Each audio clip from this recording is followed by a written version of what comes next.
second channel Dimpu's blog তো বলক আজি ভিডিঅ' ৰ'ব আজি ভিডিঅ' নহয় আজি গান তো বলক আমি গানটো আৰম্ভ কৰোঁ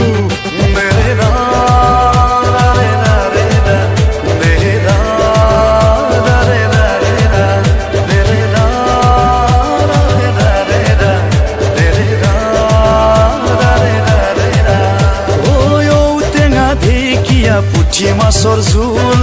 খালেহে বুজিবা খোৱা দৰে মূল ইউটিউবতে গৈ ডিম্পু বৰুৱাক চাবা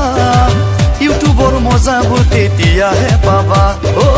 দৰঙত জনম পালে পাতখানত শিক্ষা ললে যৌৱন পাৰ কৰিছে নলবাৰীতে ঔটেঙা ঢেকীয়া পুঠি মাছৰ জোল খালেহে বুজিবা খোৱা দৰে মূল আপুনি সদায় গাই থাকে মই অলপ গাওঁ মানে মই অলপমান গায়ক হ'ব চেষ্টা কৰোঁ